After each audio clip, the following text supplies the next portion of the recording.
नमस्कार, मैं बीरबल धाकड़ agriculture coaching Gwalior से। आप देख रहे हैं आज के 12th का जो पेपर है उसमें ऑब्जेक्टिव टाइप आते हैं, उनको कैसे सॉल्व करना होता है। हालांकि वो पेपर जब आएगा तो आप विशेष ध्यान देना, उसमें निर्देश लिखे होते हैं ऊपर। क्या लिखते हैं? निर्देश लिखे होते हैं कि सभी प्रश्न हल करना अनिवार्य है। फिर उसके बाद 1 नंबर के, फिर 2 नंबर के कितने शब्दों में, तो उसको ध्यान रखें, शब्दों के अनुसार हल करें। यदि जितने शब्द दिए गए हैं कि यदि 20 शब्द या 50 शब्द या 75 शब्द या 100 शब्द या 125 शब्द, उतने से यदि शब्द कम होते हैं तो नंबर कट जाते हैं। इसलिए कोशिश करें कि ज़्यादा से ज़्यादा बड़ा लिखने की कोशिश करें। आज मैं आपको पेपर 2024 के ऑब्जेक्टिव टाइप, खालिस्तान, जोड़ी, मैचिंग, ये सभी मैं आपको कराता हूँ। आपको सबसे बड़ी बात ये होगी कि अभी तक आप पढ़ते हैं और भूल जाते हैं, पढ़ते हैं फिर भूल जाते हैं, लेकिन आज से आप पढ़ेंगे इसको पर नहीं भूलेंगे, क्योंकि जो बात इसमें पूछी गई है पेपर में, मैंने सारी चीज इमेज के थ्रू याद कराऊंगा आपको। क्योंकि मेरी क्लास ऐसे ही चलती है, पीएटी, आईसीआर, आरयू, एसएडीयू, सारी क्लास जो कंपटीशन की चलती है उनमें सब में इमेज रहती है। तो क्या होता है, जैसे अपने एक फिल्म देख रहे हैं, मान के चलो क्या देख रहे हैं, फिल्म देखते देखते सीख जाएंगे, पढ़ते वो होते हैं, रटवाते हैं, रटते रहो, रटने की जरूरत नहीं है। जो चीज हमने आंख से देखी है ना, वो हमेशा याद रहेगी। तो अपन लोग ऐसा ही करेंगे, क्या करेंगे, ऐसा ही करेंगे। तो 12th क्रॉप प्रोडक्शन, हॉर्टिकल्चर, दोनों का एक साथ होता है। तो पेपर क्या आएगा, 2024 का है, 2024 का है। आप इसमें ये बात करें कि ये दो शब्द क्यों यूज किए गए पेपर में, है ना। क्या इसमें लिखिए, क्रॉप और हॉर्टिकल्चर, इन दोनों का मतलब क्या है। यानी ये ऐसे अपन लोग फसल उत्पादन का पेपर है। कब है पेपर, 2024 का। तो इसमें दो शब्दों का प्रयोग किया गया है, एक शब्द है क्रॉप और दूसरा शब्द किया गया है आपको हॉर्टिकल्चर, है ना। क्रॉप और हॉर्टिकल्चर का अर्थ समय इसमें है फसलें, क्या है, फसलें, जैसे गेहूं, चना, मटर, मसूर, ये आएंगे। हॉर्टिकल्चर का मतलब है फल, सब्जी, ठीक है, फूल और फल परिरक्षण, फल परिरक्षण और व्यवसायक, कौन, व्यावसायिक फसलें, जैसे कि उनसे तेल बनता है ना, वो सब इसमें आती है। तो कुल मिला के ये आती है फल, सब्जी, फूल, फल, परिरक्षण, ये सब इसके अंतर्गत आएगा। इसलिए इसको दो बार। अब हमारे 12th पेपर में आप 12th के जो सिलेबस उसमें देखेंगे, 1 से लेके पाठ 10 तक, है ना, क्या माना गया है, क्रॉपों की बात करेंगे। और ये 11 से लेकर के यानी हमारा हॉर्टिकल्चर हो जाता है। क्या हो जाता है, हॉर्टिकल्चर है। क्या हो जाएगा, हॉर्टिकल्चर यानी उद्यान शास्त्र। क्या बोलेंगे, उद्यान शास्त्र, ये है।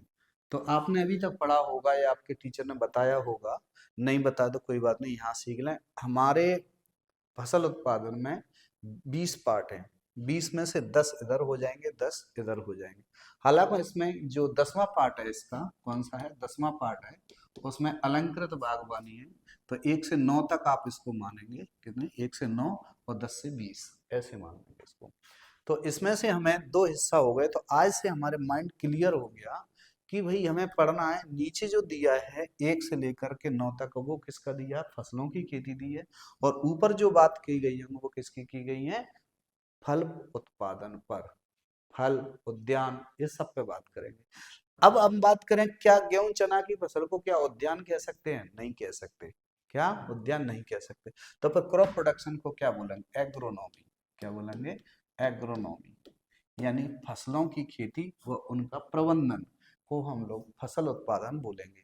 ये बात हो सकता है आपको अभी तक पता नहीं हो। क्या होता है कि 12th लेवल का जो टीचर होता है वो आपको केवल क्वेश्चंस लिखाया, रटाया और याद कर ले, ये कल पूछूंगा, परसों टेस्ट है, ऐसा चलता रहता है।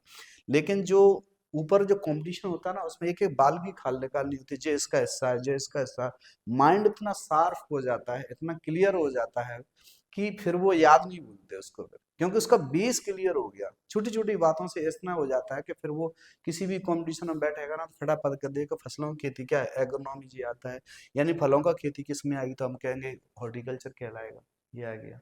फिर अपन एग्रोनॉमी की ब्रांच बता सकते हैं, फिर हॉर्टिकल्चर की ब्रांच बता सकते हैं, इस तरह से अपन बताएंगे। चलो ठीक है, तो अब हम सीखते हैं कि 12वीं के पेपर को हम हल करेंगे। तो पहले नंबर पे आते हैं एमसीक्यू, अर्थात क्या आएंगे, चुनने के लिए आएंगे कि चार में से कोई एक क्वेश्चन करेक्ट आंसर चुनिए। तो हमारे पास विकल्प चुन करके बताना है। तो इसमें लिखा है choose and the right the correct answer या करेक्ट ऑप्शन। तो ये ऑप्शन एमसीक्यू बोल सकते हैं इनको, है ना, और ओटी भी बोलते हैं कुछ लोग इसको, कि ओटी के नाम से। तो ये आता है केंद्रीय। केंद्रीय शब्द जब भी लगता है तो केंद्र सरकार चलाने वाली संस्था को केंद्रीय बोलेंगे। ठीक है, क्या बोलेंगे, केंद्रीय खाद्य प्रौद्योगिकी। यानी जो खाने वाले प्रोडक्ट हैं, क्या है, खाने वाले प्रोडक्ट हैं, उनके ऊपर किसकी लगाम है, कोई घोटाला ना कर दे, कोई जहर ना दे दे, इसके लिए उन पर कंट्रोल करने सरकार की संस्था है। दूसरी बात, नई नई चीजों की रिसर्च करें लोगों को खाने की पूर्ति के लिए। तो ये है उस पर खाद्य, केंद्रीय खाद्य प्रौद्योगिकी अनुसंधान संस्थान। ये बताओ कहाँ लोकेशन है इसकी, यानी कहाँ स्थित है। हम कह सकते हैं इसको central food technology research institute is a situated, कहाँ स्थित है। तो इनमें चार आपके पास ऑप्शन आएंगे, दिल्ली है, और बॉम्बे है, कर्नाटका है, केरल है। ये चार ऑप्शन हैं। तो आपको, यदि आपने इसके और नोट्सों में दिए हैं, हमारा यदि आप नोट्स लेंगे तो उसमें ये सब दिए हैं, तो हमें ओटी की जरूरत नहीं पड़ेगी। लेकिन उन लोगों के लिए बहुत अच्छी बात है जो उनके पास मेरे नोट्स या मेरी क्लास नहीं है उपलब्ध। तो कृपया करके उन लोगों को भी ये शेयर करें, आप लोग क्या करें, उनको भी शेयर करें और सब्सक्रिप्शन ले लें, जिससे आपको ये वीडियो लगातार आती रहेंगी। और सभी पेपर डले हुए हैं उसमें, कुछ और डाल देंगे आपको। ये 2024 का डाला है मैंने, ठीक। अब हम बात करते हैं, तो ये कहाँ है, तो ये आपको दिखा, क्या दिखा, ये दिखा कि ये चीज क्या है। तो आपके दिमाग में बैठा लो कि ये जो चीज हमें दिखाई दे रही है, वो इसके अंदर जो अधिकारी बैठे हुए हैं, क्या बैठे हुए हैं, अधिकारी बैठे हुए हैं, वो कहाँ पर है, ये कर्नाटक में। जो कि हमारे खाने वाले और जो प्रोसेसिंग फूड है, प्रोसेसिंग फूड बोले तो जो थैलियों में आते हैं, मुरब्बा आते हैं, उनके लिए ये सर्च करते हैं कि कैसे लंबे सकते रहें, उसमें खराब चीज ना हो, ये फल खराब ना हो। इन पर पूरी एक रिसर्च करने की एक संस्था है, ये उन पर कंट्रोल भी करेगी। ये बात सब ध्यान देने के लिए कहाँ पर है, कर्नाटक में बनी है, और भारत के अंदर, है ना। भारत में कहाँ है ये, कर्नाटक राज्य के अंदर है। तो हम लोग ये कह सकते हैं, इससे याद रह जाएगा ना ये, इससे इसको देख करके ये कहाँ पर है, कर्नाटक में है। चलो ठीक। इसी प्रकार से एक ऑप्शन हमारा क्लियर होता है। ये संस्था को इस प्रकार से इससे ये भी साबित होता है कि पेपरों में हमें कुछ संस्थाएं भी पढ़नी होंगी। इससे क्या साबित होता है कि कुछ संस्थाओं के भी ओटी आ सकती हैं। तो ये नहीं है कि आप उन्हीं को रट रहे हो, संस्था भी पूछ सकता है भाई। दूसरा आ गया हमारे सामने, पहला पार्ट दिया है क्रॉप प्रोडक्शन का, उस पर बात करिए कि जल निकास की प्रणाली से संबंधित कौन सी है। तो देखो, जल निकास को दो तरह से करते हैं, एक विधियों के द्वारा, किसके द्वारा, विधियों के द्वारा, ठीक, और दूसरा होता है प्रणालियों के द्वारा। तो अब इनमें अंतर समझ में नहीं आ रहा होगा कि भाई विधियां प्रणाली क्या होती है। तो भाई देखो, जल निकास की विधियों को हमने कितने भागों में बांटा था, दो भागों में। एक सतही, कौन सी थी, सतही, और दूसरी कौन सी थी, अधोसतही। क्या बोलेंगे, अधो सतही। अर्थात आप बोलेंगे ये भूमि के अंदर होंगी और जो भूमि की सतह पर होंगी। फिर अधोसतही को फिर से अपन ने कई भागों में बांटा है। तो ये तो होती है विधि। क्या होती है, विधि। विधि हमेशा सिंगल होंगी। जैसे मान लो मैंने ये खेत में पानी भरा है और मैंने यहाँ से कट लगा दिया, क्या लगा दिया, कट लगा दिया, और पानी निकल गई। तो इसमें एक ही जगह से पूरा पानी निकलेगा, कोई दिक्कत नहीं है, तब इसे मात्र मेथड से बोलेंगे, विधि बोलेंगे। लेकिन प्रणाली में क्या होता है, जैसे एक, दो और तीन, तीनों चीजों से मिलकर एक नली बनी, तो एक, दो, तीन, ये सब सिस्टम कहलाएगा। ऐसा शहरों में पानी निकालने का काम आती है, कॉलोनियों में पानी निकालने का काम आती है। सिस्टम में एक से अधिक होगा, ये मात्र क्या है, एक है। जबकि इसमें कितने हैं, तीन, इसमें कितने हैं, तीन, चार, इसमें कितने हैं, तीन। तो प्रणालियों में जैसे हम लोग एक बात करें कि पुलिस प्रशासन, तो कहेंगे कि पूरा सिस्टम का सिस्टम इस तरह का है किस तरह का है आप देखो, तो सिस्टम की बात करें तो ये है। कंप्यूटर में हम बात करें सिस्टम की, तो एक सीपीयू भी है, एक मॉनिटर भी है, कीबोर्ड भी है, माउस है, तो उससे सिस्टम होने लगते हैं। तो सिस्टम कई चीजों से मिलकर बनेगा, तो सिस्टम। और जैसे कि आपने मुझे पैसे दिए और मैंने आपको पढ़ा दिए, विधि हुई ना कि सिस्टम। ठीक, आ गया ना सिस्टम समझ में? तो देखो ये सभी सिस्टम है, ये प्रणाली है। क्या है? प्रणाली है। तो इनमें से कह रहे हैं कि जल निकास प्रणाली से संबंधित इन चारों में से कौन सा है? तो जल निकास में क्या? ग्रिडॉन है, ठीक है, टाइल्स है, और मोल है, और पोल है। तो मैंने आपको बताई ये वाली है ना, क्या देख रहे हैं, ये वाली सब क्या थी? मोल पोल, ये भूमि के अंदर वाली है, अर्थात ये विधि है। इनमें से केवल गिरिडॉन्स एक प्रणाली है। कौन सी है? ये देखो, ये रही गिरिडॉन्स एक प्रणाली है, ये आंसर होगा। बाकी ये सब तीन क्या है फिर? क्या है ये? तीन क्या है? ये विधि है। और मैंने बताई विधियां आप देखेंगे वर्गीकरण नोट्स देखना मेरा। तो अपन ने क्या किया, जल निकास को कितने हिस्सों में बांटा था? दो हिस्सों में। एक कौन सा? सतही, ठीक है, और एक अधोसतही, है ना, अधोसतही। अब अधोसतही जो था उसको फिर से बांटा हमने, किसमें बांटा? जैसे मोल, ठीक, क्या लिखे? मोल, पोल, टाइल्स, क्या? टाइल्स, पाइप, क्या? पाइप। ऐसे अपन ने इन विधियों को बांटा, ये हैं विधियां। और सतही विधि को अपन ने फिर से बांटेंगे, कैसे? स्थाई, क्या होगा? स्थाई, और अस्थाई। कैसी? अस्थाई। स्थाई वे होती है जिन्हें सीमेंट कंक्रीट से बना देते हैं एक बार, जैसे दो फार्मों के बीच में एक नल्ला बनाया और उसे सीमेंट कंक्रीट से एक क्या बना दी? पक्की दीवार बना दी, तो स्थाई हो गई। अस्थाई वे होती है कि खेत में भी पानी भरा है और अपन उसको निकाल लो पानी को, बाद में बंद कर दो और खेत जोत दो, बाद बंद हो जाएंगे, समाप्त हो जाएंगी, तो वे होती हैं अस्थाई। तो ये हैं विधियां, ये विधियां। तो इनमें से एक, दो और तीन, ये तीनों विधि हैं, जबकि ग्रेडियंट्स क्या है? ये प्रणाली। अब इसको ग्रेडियंट्स ही क्यों कह रहे हैं, क्या जरूरत पड़ी है? ठीक है, इसको ग्रेडियंट्स क्यों कह? क्योंकि साइड वन साइड ही पूरा पानी गिराया जाएगा, तो वन साइड पानी गिरेगा, ये ग्रेडियंट्स होगी। जिसमें मुख्य चैनल ये माना जाता है, मुख्य नाली ये है, क्या है? मुख्य नाली ये है, ये सहायक नाली है। कैसी है? सहायक नाली है। कहा भाई, आ रहा नहीं मुझे समझ में? सहायक नाली है। तो इसके बाद दूसरी ये है, ये कौन सी वाली है? हेरिंगबोन्स प्रणाली है। तो इसको हेरिंगबोन्स क्यों कह रहे हैं, क्या जरूरत पड़ती है हेरिंगबोन कहने की? इसको और कुछ भी तो कह सकते हैं, सुने आगे। इस पर लिखा है यहाँ पर बोन। बोन माने होती है, क्या होती है? बोन माने हड्डी। क्या होती है? हड्डी। हेरिंग्स बोन्स यानी हड्डी की तरह होती हैं, जो कि हमारी रीढ़ की हड्डी होती है। तो यहाँ से हम देखेंगे जो रीढ़ की हड्डी है और दोनों तरफ पसलियां गई हैं, साइड साइड गई है ना, तो ये देखेंगे यहाँ से, ये है रीढ़ की हड्डी, क्या गई? रीढ़ की हड्डी है, और जो दोनों तरफ से पसलियां हो गई, क्या हो गई? इसलिए इसका नाम हेरिंग बोन्स बोलते हैं। क्या बोलते हैं? कभी जिंदगी में नहीं भूल पाओगे, ये पसलियां लगी हैं और बीच में हड्डी, तो ये है ना आंसर। तो ये हो गया साफ। तो मैंने कहा ना शुरू में कि आप भूल नहीं पाएंगे, ये निश्चित गारंटी है। तो ये हेरिंग बोन्स है। हेरिंग बोन्स का मतलब है, बोन माने हड्डी, और हड्डी जैसी का मतलब पसलियां जैसी। तो बीच में एक रीढ़ की हड्डी है, ये वाली क्या है? बीच में रीढ़ की हड्डी है ये, तो ये रीढ़ की हड्डी ये हो गई, और दोनों सबसे पसलियां लेफ्ट राइट, तो हेरिंग बोन्स प्रणाली होगी। अब ये जो देखिए ना प्राकृतिक प्रणाली, प्राकृतिक प्रणाली का शब्द ही लग गया कि नेचुरल। नेचुरल का मतलब इसमें कोई मनुष्य का कोई हस्तक्षेप नहीं है। जब मनुष्य का हस्तक्षेप नहीं है तो आड़ी टेढ़ी कैसे भी बन सकती हैं।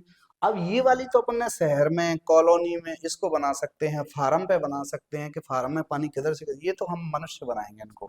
लेकिन ये वो वाली है गांव में, नदी नंदे नाले सीधे हैं या आड़े टेढ़े? आड़े टेढ़े। जब बरसात हुई होगी पहली बार, तो पानी ढलान के अनुसार गया, बीच में पत्थर आ गया तो इधर को मुड़ गया, बीच में कोई पेड़ आ गया वो इधर को मुड़ गया। तो कुल मिला के ये देखेंगे ऐसे ऐसे होगा। इसलिए जो ऐसे ऐसे क्यों हो रही है, जबकि ये क्यों नहीं हो रही है ऐसे ऐसे? क्या हो गया? प्राकृतिक। तो मैंने कहा ना आप भूल नहीं पाएंगे, ये मेरी निश्चित गारंटी है। तो ये प्राकृतिक शब्द का मतलब है, हम जब बनाएंगे चित्र तो ये ऐसे ऐसे बनाएंगे, और ये जैसे हम बात करें तो ये नदियां हैं, कैसी नदियां हैं, नाले हैं, ये सब इसी में आते हैं। अच्छा ठीक, तो ये हो गए हमारे पास। तो इसमें से एक ये वाला ऑप्शन सही होगा, क्योंकि ये प्रणाली है और ये विधि है। और यदि आप किसी नोट से रट के गए हैं क्या गए, किसी सीरीज से रट के गए और आपको अंतर पता नहीं है तो किसी का किसी से लगा जाओगे। या आपने पड़ोसी से पूछ लेता है बता बता किसका सही है, बस उसने कोई नहीं टाइल्स सही है मैंने पढ़ा है, तो उसको पता होगा ये भी तो जल निकास की नाली भी है, ये भी जल निकास है, ये भी जल निकास है, लेकिन ये अंडरग्राउंड जल निकास की मेथड्स हैं, ठीक। जबकि ये सिस्टम है पूरा, अंडरग्राउंड तो ये भी है लेकिन ये सिस्टम है, मेथड नहीं है, ठीक है। तो उसमें जो छुपी बात थी वो मैंने आपको निकाल दी कि विधि और सिस्टम में क्या अंतर है। दूसरा, लॉन के लिए उत्तम घास कौन सा है। लॉन का मतलब आपने देखा मैच देखते हैं, अब बॉल पड़ती है धूम और देखते हैं तो जब अपन बॉल आती है तो देखते हैं तो ग्राउंड एकदम ग्रीन दिखाई देता है, तो उसमें दूब घास लगी होती है। क्या लगी होती है, दूब घास, हरी चटाई बची होती है, उसी को ही हम लोग लॉन कहते हैं। या हरियाली, हरे रंग की दिखे ना पिच। अब अपन शादियों में जाते हैं तो ग्राउंडों में जो शादी वाले जो जगह होती है ना उसमें देखना तो हरियाली होती है, तो उसके फायदे ये होते हैं कि इससे क्या होगा, देखने में सुंदर लगेगी, और कहीं हवा आ गई ना तो खाने पे धूल नहीं जाएगी। क्या नहीं जाएगी, धूल नहीं जाएगी। लोग उसको हरियाली में खाना खाना पसंद करेंगे, बैठ के खाना पसंद करेंगे, देखने में अच्छा लगेगा, लोग मेरी लॉज को ज्यादा पसंद करेंगे, ज्यादा पैसे में लोन लगाऊंगा, तो ये सब बातें आएंगी इसमें।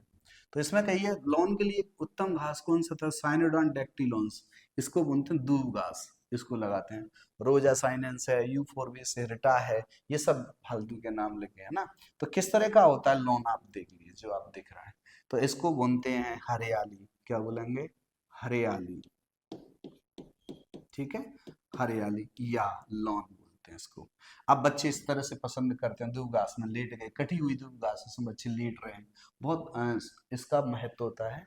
लेटने से मन संतुष्ट होता है और थकान दूर होती है, बच्चों को खुशी मिलती है, हम लोग भी जाएंगे जिसमें नंगे पैर घूमेंगे तो आंखों की रोशनी पे भी अच्छा प्रभाव पड़ेगा। ये उसका महत्व है। थकान महसूस, आज किसी कंपनी से काम करके आए या फिर कहीं आप थोड़े से टेंशन में हो, आप दूब घास में लेट जाइए, वो अपने विचार करिए, तो इसमें बहुत सुंदर लगता है और आपका थकान दूर हो सकती है, ठीक है। और शहर में ही और गांव में भी इसका प्रयोग कर सकते हैं। अब आता है मूसा पैराडिसी का वानस्पतिक नाम किसका है। तो केले का वैज्ञानिक नाम होता है म्यूसा पैराडिसी के। तो अपन देखेंगे ये खेती का ही की है, म्यूसा पैराडिसी एका की खेती है, ये याद रखना है किसकी है, म्यूसा पैराडिसी एका, ठीक। अब इसमें से हम कहेंगे म्यूसा पैराडिसी का इज द बॉटनिकल नेम, क्या बॉटनिकल नेम क्या है, तो हम देखेंगे इसमें से बॉटनिकल नेम किसका है, ये केले का बॉटनिकल नेम है, किसका है, केले का बॉटनिकल नेम है। पपीता का केर का पपाया है, आम का मैंजीफेरा इंडिका है, और अंगूर का बिटिस बेनीफेरा है। इन सब के नाम यदि याद है तो हमने इसको छांट लिया, और यदि हमें सब याद है तो कैसी भी ओटी दे दे। तो पीएटी में यही होता है कि हम पूरा डिटेल पढ़ लेते हैं, अब कोई सा वो आएगा ऑप्शन तुरंत बता देंगे जे इसका जे इसका जे इसका, कितनी भी ओटी सॉल्व होंगी कर देंगे, ओके।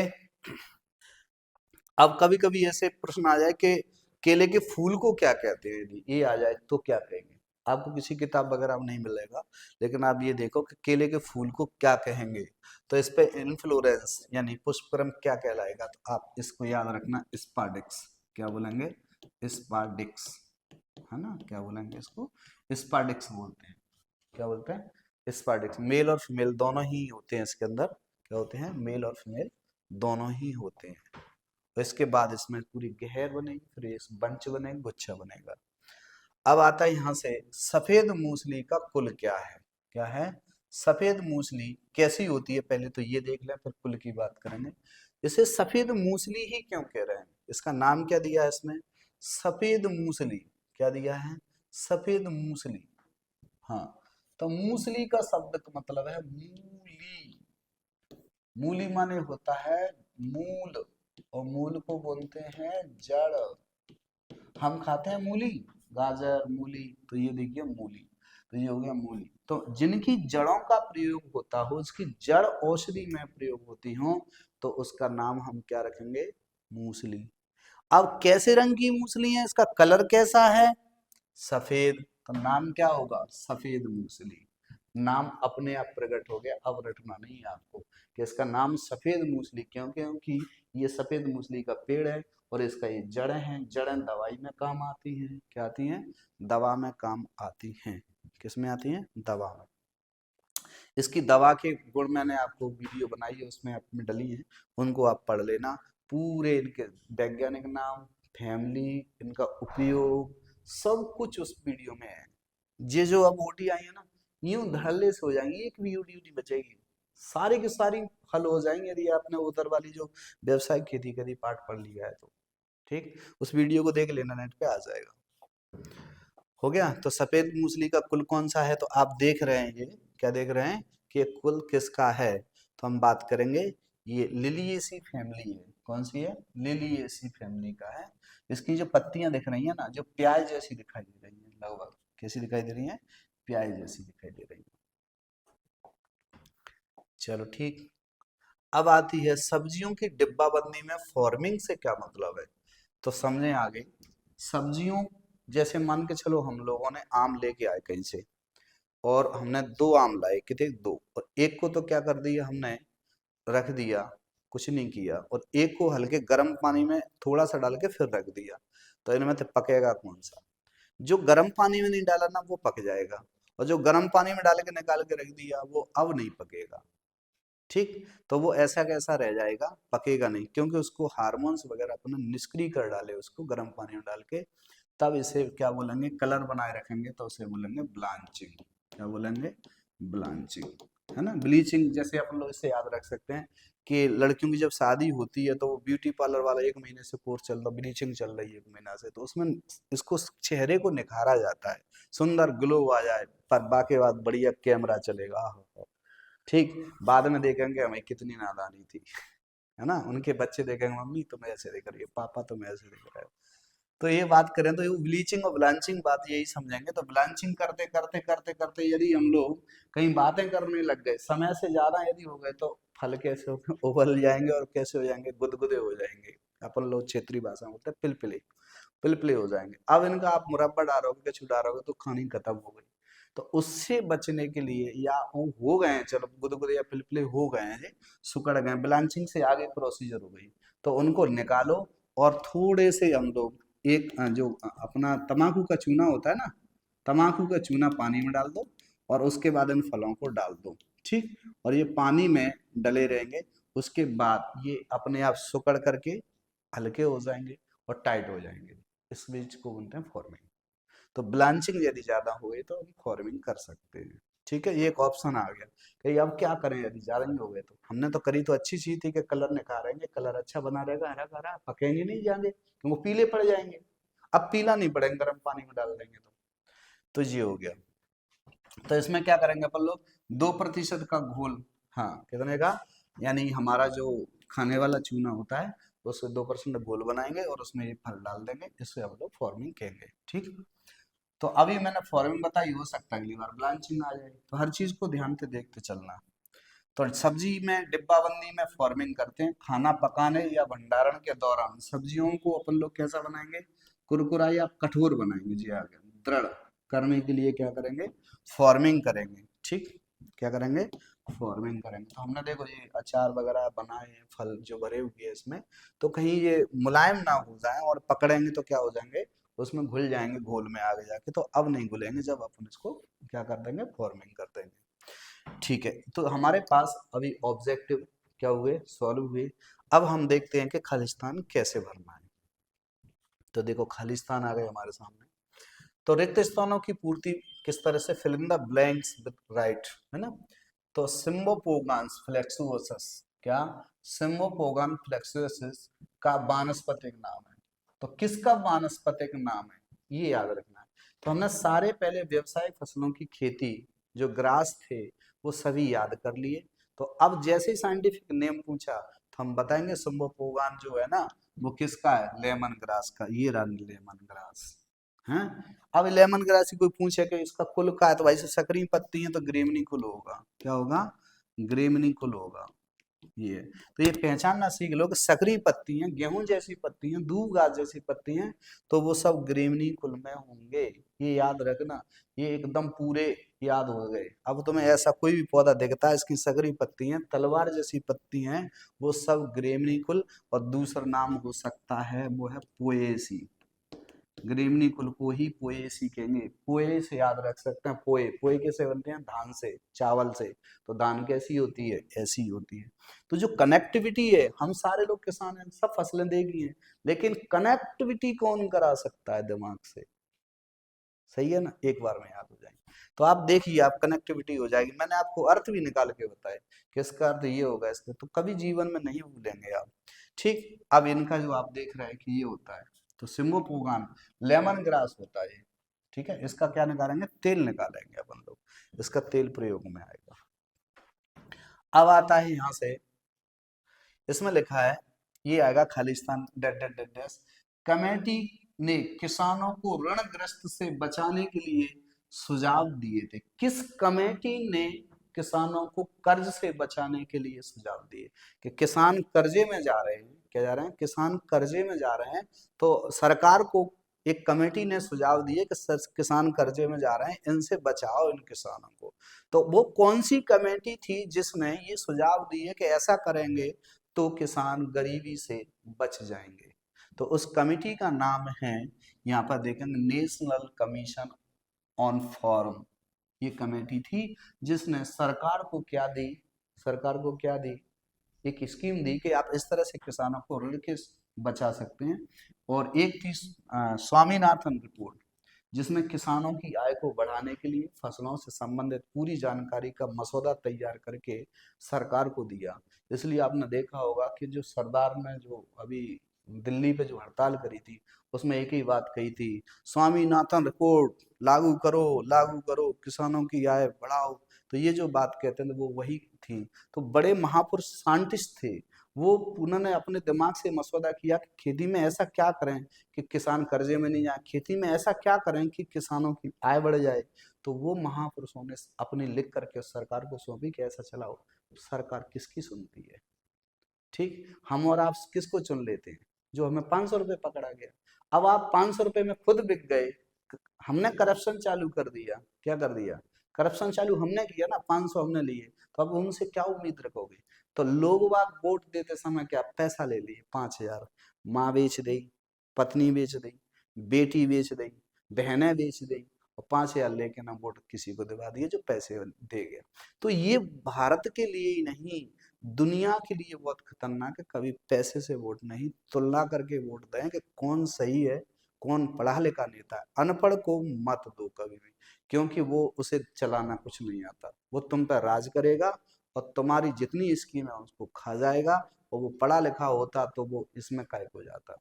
ठीक, तो ये बात विशेष ध्यान दें कि आप जब भी वोट करें, किसी स्थिति को देखें कि ये नेता पढ़ा लिखा के नहीं है, क्या इसको इन रिपोर्टों की जानकारी है। जब पढ़ा लिखा है तो उसको जानकारी होगी, और जो अनपढ़ होगा उसे कोई जानकारी नहीं, वो जानेगी नहीं। उसे तो पैसा कहाँ से आ रहा है, पैसा अपना जाना है, बस उससे मतलब है। ठीक, तो किसान कर्जे में चला गया और बैठ के रो रहा है बेचारा। ठीक, तो ये हम देख रहे हैं यहाँ पे कि किसानों को क्या दे रहे हैं, यहाँ पर एक सुझाव दे रहे हैं कि इस तरह का सुझाव देंगे हम लोग। ठीक, तो किसानों को ऋणग्रस्तता से बचाने में मदद करने के तरीकों पर सलाह दी है कि कैसे तरीके से बच सकते हैं। समितियां गठित हुई, यानी कोऑपरेटिव सोसाइटियां भी कह सकते हैं, सोसाइटियां भी कह सकते हैं, जिनमें राष्ट्रीय किसान, क्या, राष्ट्रीय किसान ऋण राहत आयोग, यानी नेशनल कमीशन ऑफ फार्मिंग, संसदीय स्थापित समिति को राष्ट्रीय किसान आयोग इसमें शामिल है। इनके माध्यम से हम किसानों को ऋण से बचा सकते हैं। ठीक, अब आता है, ऐसा आया एक क्वेश्चन खालिस्तान में, प्रक्षेत्र का ढाल नापने के लिए उपयोग करते हैं, तो मीटरों का प्रयोग करते हैं हमेशा। किसका प्रयोग करते हैं? मीटर के द्वारा कोई चीज को नापा जाता है, जो नापते हैं उसे मीटर ही कहते हैं। मीटर मतलब मेजरमेंट, है ना। तो किस चीज से ढलान नापे, एक व्यक्ति यहाँ खड़ा है, ऐसे ऐसे ऐसे ऐसे ऐसे ऐसे, अब ये ढलान बताओ कितना है, यहाँ से हम बात करें ऐसे, तो यहाँ से हम देखेंगे ये ढलान आ गया। तो अपन लोग कैसे नापें कि ढलान कितना है, क्या है, उसके लिए किस मीटर का प्रयोग करेंगे, उस मीटर को हम लोग क्या नाम देंगे? तो यहाँ से देखेंगे, ठीक है, क्लाइनोमीटर। अब प्रश्न आता है इसका नाम क्लाइनोमीटर क्यों रखा है? क्योंकि ये बंदा क्लाइम करना चाहता है, चढ़ना चाहता है। क्लाइम माने क्या होता है? क्लाइम माने चढ़ना। तो चढ़ने के लिए क्लाइंबर, क्लाइंबर माने क्या होता है? चढ़ने वाला। तो ये यहाँ से चढ़ने की कोशिश करेगा, तो उसने यहाँ से यहाँ तक पूरी दूरी मिला ली इस मीटर के माध्यम से। तो ये से क्लाइम माने क्या होता है? चढ़ना, तो क्लाइमो मीटर, तो क्लाइनोमीटर इसके लिए प्रयोग करेंगे। तो यहाँ इसको क्लाइनोमीटर क्षेत्र का प्रक्षेत्र का ढलान नापने के लिए प्रयोग किया। लेकिन आप प्रश्न ये आता है कि आपकी जो सीरीज वगैरह है ना, उनमें होगा ही नहीं, ये कहाँ से रट रहे हैं? तो बेटा आप पढ़ तो रहे हो, कोई दिक्कत नहीं है, पर पढ़ाई जो लोग अच्छी क्वालिटी से पढ़ रहे हैं ना, वो नौकरी में लग जाएंगे। हम पढ़े ही कहलाएंगे लेकिन नौकरी में नहीं लग पाएंगे, इसलिए उनकी तुलना के बराबर आपको पढ़ना ही होगा, ये निश्चित है। ठीक, उनको डिफीट देना है तो और ऊंचा पढ़ना होगा। ठीक, तो देखिए आप, डीएपी में नाइट्रोजन की मात्रा क्या है? अपन लोग गांव में कट्टा लाते हैं डीएपी का, जब गेहूं बोते हैं तो गेहूं के साथ या गेहूं के आगे पीछे इसे बो सकते हैं। तो ये है डीएपी का कट्टा, और पीले कलर में ज्यादातर आता है। ठीक, तो आपको देखना है उस पर लिखा भी है डीएपी। डीएपी का मतलब है डाई अमोनियम फॉस्फेट। क्या है? Di ammonium phosphate. तो डाई अमोनियम फॉस्फेट में क्या मौजूद कितनी होती है? ठीक है, तो डाई अमोनियम फॉस्फेट में अपन देखेंगे इसमें डीएपी में, तो 18% पाई जाती है नाइट्रोजन, और 46% पाई जाती है फास्फोरस, और पोटास पाई जाती है 0। तो जो हम लोग प्राथमिक पोषक तत्व हैं हमारे, कौन से हैं? प्राथमिक पोषक तत्व हैं। कौन से हैं प्राथमिक पोषक तत्व? वो हैं 3। इनकी मात्रा पौधे के अंदर अपने जीवन चलाने के लिए ज्यादा जरूरत होती है, इसलिए इनको प्राथमिक तत्व कहा गया है। तो हमारी जो भूमि है, भारतीय सॉइल है, उसके अंदर के की कमी नहीं है, तो के डालने की जरूरत ही नहीं है। नाइट्रोजन और फास्फोरस की जरूरत है कि शरीर वृद्धि के लिए और जड़ों की वृद्धि के लिए जरूरत होती है। तो हमें इसकी वनस्पति वृद्धि और जड़ों की वृद्धि के लिए 2 चीजें ज्यादा जरूरत है। पेड़ तो स्ट्रॉन्ग हो ही जाता है, ये तना के लिए होता है। तो ये तीनों चीजें मिलाकर के यदि हम देंगे तो हमारी फसल मजबूत होगी, गिरेगी नहीं, जड़ें मजबूत होंगी, पत्तियां अधिक होंगी, फल खूब लगेंगे।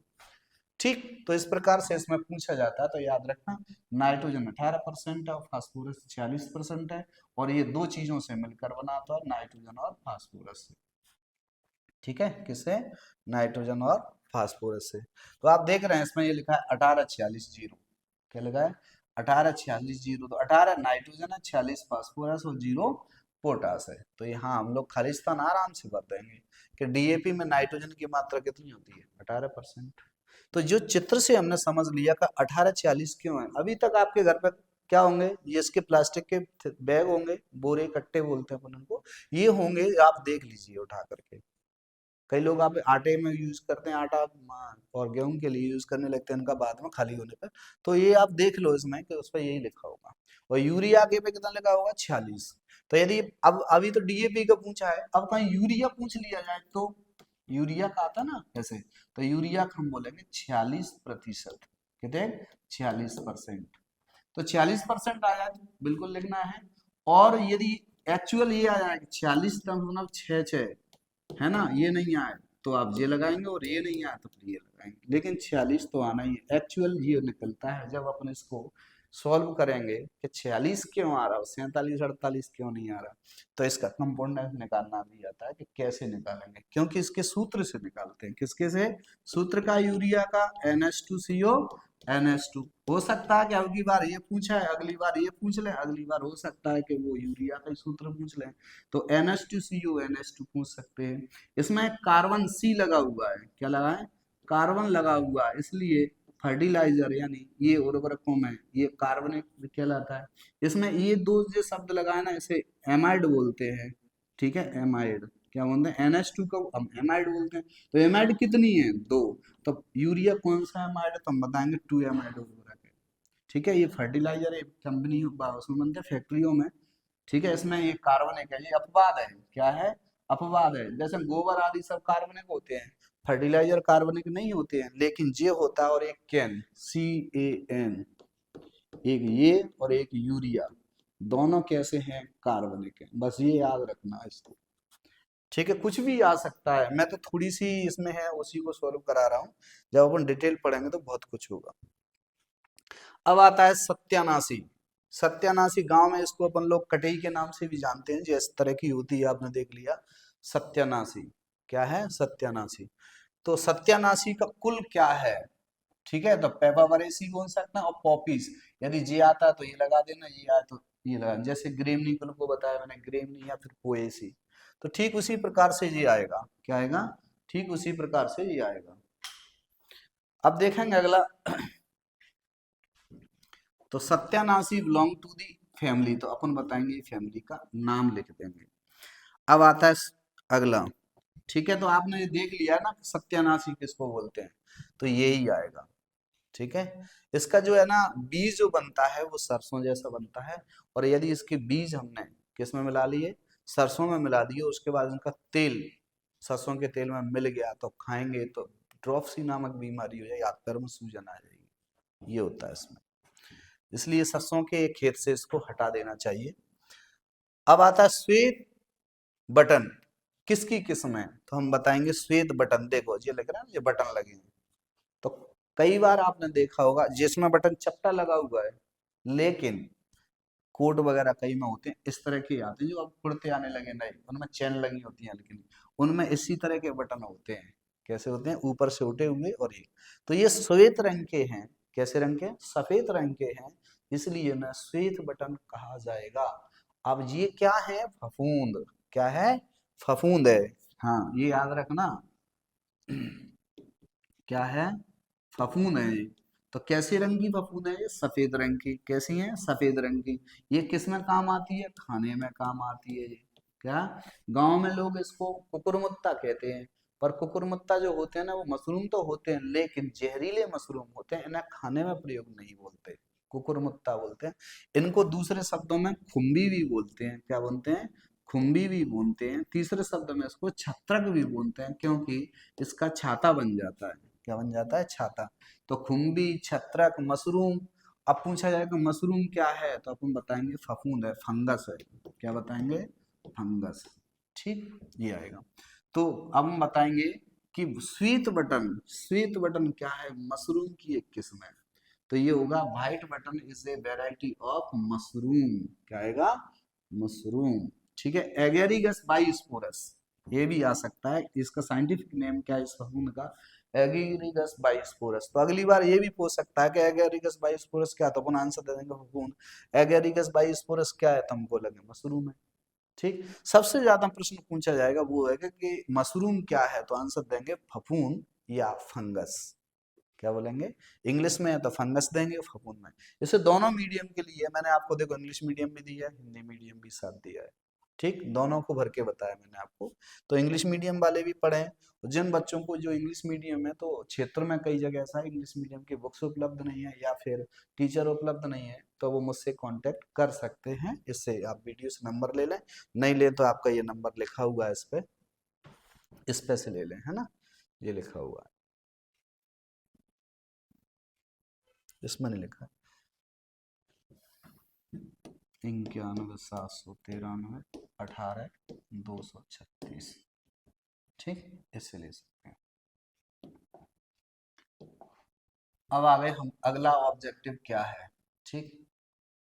तो यहाँ से हमने देखिए मशरूम क्लियर हो गए, तो हमने खालिस्तान भर के देखी। अब आ गए हमारे पास ट्रू फॉल्स, क्या आ गए, ट्रू फॉल्स। आप 2024 के पेपर कई से आसपास अपने पुराने सीनियर से ले सकते हैं, जिसने 12 पास के लिए उससे ले सकते हैं, पर मिलान करना है इसको, तो मैं आपको ये करा देता हूँ। अब आता है ट्रू फॉल्स, आते हैं कि कौन ट्रू है कौन फॉल्स है, यानी सत्य असत्य। 1 हेक्टेयर 2.47 एकड़ के बराबर होता है, बिल्कुल सत्य है, ये इतना ही होता है। 1 हेक्टेयर कितना, 1 हेक्टेयर बराबर 5 बीघा, ऐसे याद रखना, ठीक है। कहते हैं 1 हेक्टेयर में कितनी जमीन आएगी, 5 बीघा। कहीं आपके पास ऐसा लिखा है 1.00, तो आप क्या कहेंगे, यदि आपसे पिताजी पूछते हैं कि भाई बेटा बताओ कितनी जमीन है, तो हम बताएंगे ये 5 बीघा है। और वैसा आदमी कहे तो 1 बीघा है, एक कहाँ बनवाए, एक अकेला नहीं बना होगा, 1.00, होगा हमेशा। ठीक है, ये होगा। तो हम इसे बताएंगे, इसको ये इंजीनियरिंग पार्ट्स का हिस्सा है, जब जमीन नापते हैं तब का। तो ये बात करें हम लोग, इसको समझने के लिए हम लोगों ने 20वां पार्ट पढ़ा है इंजीनियरिंग का, उसमें पूरा दिया है। अब आता है जल निकास करने में भूमि का जल स्तर घटता है या बढ़ता है। तो जब मैं एक बात कहूँ आपसे, ये एक बर्तन है और ये टप है और पूरा पानी से भरा हुआ है ना, फिर ब्लू पानी पानी ये ब्लू बना देते हैं। अब मैं इसमें से यहाँ से पानी को निकास कर दूंगा, तो क्या जल स्तर बढ़ेगा या घटेगा? घट जाएगा, ये उतरता हुआ आएगा पानी, पहले यहाँ फिर यहाँ फिर यहाँ जैसे। तो जब हम जल निकास करेंगे, जल निकालेंगे, तो पानी की सतह तो घटेगी ना, तो इसमें क्या दिक्कत है? जल स्तर घटता है तो सही है, तो हम कह देंगे ये कैसा है, ट्रू है। ठीक है, वाई द ड्रेनेज, क्या है drainage, comma the water level of land will be the decrease, सही है, तो डिक्रीज होता है, गिरता है। ठीक, अब आता है एगेरिस, देखो अभी बता के ही है यहाँ पर, एगेरिकस बायोस्फोरस क्या एक फफूंद है? सीधी बात, सही है, तो हम पर्याय ऊपर सही है बिल्कुल, ये रही एगेरिकस के बायोस्फोरस, तो ट्रू है। तो जब हम जितना पढ़ेंगे अध्ययन करेंगे सब कुछ आने लगेगा, वही यूं धड़ाधड़ धड़ाधड़ 95-98% बनती है, फिर बनती है कि नहीं? तो मेरी ऑनलाइन भी क्लास हैं, उनको भी आप ले सकते हैं। ठीक, श्वसन। अब अश्वगंधा किस कुल का है? अश्वगंधा मालवेसी कुल का है, ये बताओ भाई। और इसको अश्वगंधा ही क्यों कहते हैं? क्योंकि अश्व माने होता है घोड़ा, क्या होता है? घोड़ा। तो घोड़े में से जो गंध आती है उस जैसी गंध आती है, इसलिए इसे अश्वगंधा बोलते हैं। मालवेसी कुल का है, तो अपन बताएंगे इसमें कि ये मालवेसी कुल का नहीं है। ठीक, अब आताएंगे सहकारी समितियां गैर संस्थागत साधन है, तो कोऑपरेटिव सोसाइटियां आर नॉन इंस्टीट्यूशन सोर्स, तो ये बिल्कुल गलत है, क्योंकि इसमें कानूनी तौर पर ऐसे अपन लोग सरकार के अधीनस्थ काम करना होता है। अब आती है गंटर चेन, जो कि अपन लोगों ने 20वें पार्ट में पढ़ी होगी, चैनों के बारे में। चैन वो होते हैं जो हमारी जमीन को विवाद को निपटाने के लिए पटवारी लेके आता है। तो इस तरह की चैनें होती हैं, ये लोहे यानी धातु की बनी होती हैं, और इसमें एक पीतल का ये हैंडल लगा होता है, और इसमें ये टैग लगे होते हैं, ये क्या लगे होते हैं? टैग। जिसमें एक नॉक का टैग है, समझ लो ये एक नॉक का टैग है, ये 10 कड़ी पे लगा होगा। कितने पे लगा हो? 10 पे। इस पे 20 कड़ी पे, कितने पे? 20 कड़ी पे। तो चैन की कड़ियों को नहीं गिनना पड़ेगा, ये टैग गिन के पता कर लेंगे, इधर 10 कड़ी हो गई, ये फिर 20 कड़ी हो गई, ये 30 कड़ी हो गई, ऐसे कड़ियों की संख्या गिनते चले जाएंगे। तो इससे ये फायदा होता है, क्या होता है? ये फायदा होता है कि बार बार कड़ियां नहीं गिनना पड़ेंगी। तो 40 पर लगा होगा, क्या लगा होगा? 40 पे लगा होगा, तो ये चार चार टैग होंगे, 1 2 3 4। और यदि 50 पे लगा होगा तो वह गोल लगा होगा ऐसे, तो इसका मतलब ये 50 पे है। तो 4 इधर हो जाएंगे और 4 इधर हो जाएंगे, तो 4 + 4 बराबर 8, और एक जो हो जाएगा +1 बराबर 9। तो ये पूछा जाए कि किसी घंटा चैन में टैगों की संख्या कितनी होगी, तो हम लगाएंगे 9। कितनी होगी? 9। 4 + 4 क्यों कर रहे हैं? क्योंकि 50 से 4 टैग इधर होंगे तो 4 टैग इधर होंगे, इसलिए बोल रहे हैं इसको। और ये ध्यान रखना है, 50 पर गोल टैग होता है, इससे पता लग जाता है चेन आधी है। 4 एक तरफ 4 एक तरफ होने से इसका ये मतलब नहीं है कि चेन किधर से सीधी है किधर से उल्टी है, कोई चक्कर नहीं है।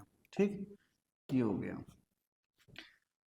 अगला आता है हमारे पास सही जोड़ी बना करके लिखें, तो मैचिंग आ गई हमारे पास, 5 खालिस्तान हो गए, 5 मैचिंग हो गई, और 5 हमारे पास ट्रू फॉल्स हो गए, और 5 एमसीक्यू हो गए, यानी सही विकल्प ओटी हो गए। अब हमारे पास मैचिंग करते हैं, तो ये देखेंगे सही जोड़ी बना करके लिखिए। तो मिलीबग, आम की मिलीबग किससे संबंधित है पूछा, मिलीबग जोड़ना है। तो देखो जो आम है वो जो मिलीबग है, ये छोटे छोटे सफेद, ये है मिलीबग, छोटे कीड़े हैं। तो मिलीबग किससे संबंधित है? तो हम बताएंगे आम से संबंधित। जब हमने देख लिया कि आम पे मिलीबग दिख रही हैं, छोटी छोटी बैगें होती हैं और ये चुपकी हुई हैं, क्या है? चुपकी हुई हैं, इसलिए इनको मिलीबग बोलते हैं। तो ये किससे संबंधित है? आम से। अब आता है सामा, गांव में कहते हैं समा का घास, भैंसन को लाते हैं ना काट के, ये वाला। इसको बड़ा करके देखेंगे तो ऐसा दिखाई देगा। ठीक, समा के चामर बनते हैं, वही वाला सामा। तो इसका साइंटिफिक नेम क्या है? इक्नोगुलेवा क्रसगैली, इचनोगुलो इचनोगुलोवा क्रसगैली। तो ये इसका साइंटिफिक नेम है। तो आप देख लेंगे इसको कि अभी तक यही पता नहीं होता कि सामा क्या है, इक्नोग्लेवा क्या है। आज पता लग गया कि भेसन को काट के लाते हैं, वही सामा का घास है भाई। ठीक, तो आज से बोलेंगे कि इक्नोग्लेवा क्रिसगेली। इसके चावल बनते हैं, और चावल एक ऋषि पंचमी पड़ती है उस दिन शायद इसके चावल खाए जाते हैं, ऐसा धार्मिक मान्य है। ठीक, ठीक है, तो ये समा घास होता है। अब आता है इसके बाद गेहूं का मामा किसको कहते हैं, या गेहूं का मामा से रिलेशन क्या है। तो गेहूं के मामा का साइंटिफिक नेम का आइसोप्रोट्यूरॉन, नहीं सॉरी, गेहूं के मामा को किसके द्वारा मारा जा सकता है, तो हम बोलेंगे आइसोप्रोट्यूरॉन नामक केमिकल के माध्यम से मारा जा सकता है। ठीक, तो ये खरपतवार नाशी दवा है आइसोप्रोट्यूरॉन, इसके माध्यम से हम लोग गेहूं के मामा या गेहूं साप को मारा जा सकता है। ठीक, अब आता है इसके बाद व्हाइट रेस्ट। व्हाइट रेस्ट का मतलब क्या है ये जानेंगे। देखो आपको ये सरसों की पत्ती दिखाई दे रही है, क्या है, व्हाइट रेस्ट। तो ये सरसों की पत्ती पे सफेद सफेद है, तो इसको बोलेंगे वास्ट व्हाइट, और रेस्ट माने होता है जंग। और जंग का मतलब ये है कि जो स्थिति में फफूंद लगी है उसे हम जंग बोलते हैं। तो किस तरह की जंग है, सफेद रंग की है तो व्हाइट रेस्ट, येलो होती तो येलो रेस्ट, और यदि ब्लैक होती तो ब्लैक रेस्ट। क्या कहते हैं, हाँ। तो ये किस में लगी हुई है, सरसों में। आप देख सकते हैं सरसों की पत्ती पे लिखा है मस्टर्ड। ठीक, क्या है, मस्टर्ड। तो इस प्रकार से हमारा ये हो गया। अब आता है रेड रॉट, लाल सड़न, किस फसल से संबंधित है, तो आपको दिख रहा होगा ये है गन्ना। क्या है, गन्ना। और इसमें हम लोग जब गन्ने को खाते हैं, खाते खाते कई बार देखते हैं लाल, तो हम देखते हैं यार दांत तो नहीं टूट गए यार हमारे। ठीक, तो वो है रेड रॉट। ये गन्ना में लगती है, और ये फफूंद से लगती है। किससे लगती है, फफूंद से लगती है। क्या लगती है, फफूंद से लगती है। ठीक है, क्या लगती है, फफूंद से। इस प्रकार से हमारे सामने क्या हो गए, ये 5 मैचिंग भी हो गई। क्या हो गई, 5 मैचिंग भी हो गई। तो गन्ने की ये बीमारी है। अब आता है हमारे सामने एक शब्द में उत्तर देना। क्या रहा है, एक शब्द में उत्तर देना। तो देखते हैं क्या क्या है। सहकारिता की परिभाषा लिखो, ऐसा आ गया। तो सहकारिता की परिभाषा का मतलब है, जैसे मैं याद रखूं, सुभाष चंद्र बोस जी ने नारा दिया था, तुम मुझे खून दो मैं तुम्हें आजादी दूंगा। तो ऐसे ही जहाँ है, तुम मुझे पैसे दो मैं तुम्हें पढ़ाऊंगा। बिजली वाले भी कह रहे हैं भाई साहब कि तुम मुझे पैसा दो मैं तुम्हें बिजली उपलब्ध कराऊंगा। तो कुल मिला के दोनों के सहयोग से काम चलता रहे, दोनों को ही फायदा हो, नुकसान नहीं होना चाहिए, वहां सहकारिता है। क्या है, वहां सहकारिता है। यानी तुम मेरे ट्रैक्टर से खेत जोत दो, मैं अपने बोर से तुम्हें खेत में पानी दे दूंगा। तो दोनों मिलजुल के एक काम को करते हैं, या एक दूसरे का सहयोग करते हैं। मेरे काम के बदले आप काम दे दो, तो ये क्या, सहकार। बैंक क्या है, सहकारिता है। तुम हमें पैसा दे दो, हम तुम्हें पैसे को ब्याज दे देंगे। ठीक, तो लोग वहां जाते हैं, सोसाइटी से खाद ले आते हैं, और हम अपनी खेती करने के बाद उनके खाद का पैसा प्लस ब्याज का पैसा दे आते हैं। तो ये होती है सहकारिता। ठीक है, अब आती है स्पॉन की परिभाषा। स्पॉन क्या है, बीजाई है। जब आप मशरूम को बोएंगे उगाने के लिए, तो इसे स्पॉन करते हैं अपन लोग, यानी बीजाई करते हैं, उसको बीज बोलते हैं, मशरूम का बीज। अब आते हैं विटीकल्चर की संबंधित क्या है। तो विटी मतलब वाइट, किसका, अंगूर से संबंधित ये फसल होती है ना, ग्रेप्स, है ना, अंगूर से, अंगूर की खेती को हम विटीकल्चर कहते हैं। पपीता का उत्पत्ति स्थान का है, तो साउथर्न मैक्सिकन यानी अमेरिका है। क्या है, अमेरिका, मैक्सिको, जहां से गेहूं आया था वहीं से पपीता भी आया। हल्दी का वानस्पतिक नाम का कुकुरमुना लौंगा। क्या है, कुरकुम्मा लौंगा। यदि कभी ये पूछा जाता है साइंटिफिक नेम, तो आप साइंटिफिक नेम, यदि ये पूछा जाए कि हल्दी पीली क्यों होती है, क्या होती है, हल्दी में पीला पल किसके कारण, ऐसा कौन सा केमिकल होता है जिसके कारण हल्दी पीली होती है। ये बहुत मुश्किल से मिलता, मैं आपको डिटेल। तो कुरकुमिन, क्या लगाएंगे, मिन लगा दें, कुरक्यूमिन, बस इतना सा लगाना, आंसर आ जाएगा। कितना फास्ट हो गया। कि हल्दी पीली क्यों होती है, कुरकुमिन। कुरकुमिन एक ऐसा केमिकल है जो शरीर में रोग रोधी क्षमता पैदा करता है, इसलिए हल्दी शादियों में लगाते हैं, कोई रोग ना आए। दूसरा, हम लोग कहीं कट फिट जाते हैं वहां पर हम लगाते हैं, तो उसे कुरकुमिन बोलते हैं। ठीक है, इस प्रकार से हमारे कंप्लीट हुए, क्या हो गए, इस प्रकार ये हमारा कंप्लीट हुआ, है ना। अब छोटे छोटे नाम हैं, जैसे आंवले का वानस्पतिक आप बता सकते हो, नींबू का वानस्पतिक नाम बता सकते हो, रतनजोत का वान, कितना सरल क्वेश्चन आया है, आराम से इसे हल कर सकते हो। ठीक, और इसी तरह के आपको वीडियो मिलते रहेंगे और आप पढ़ते रहिए।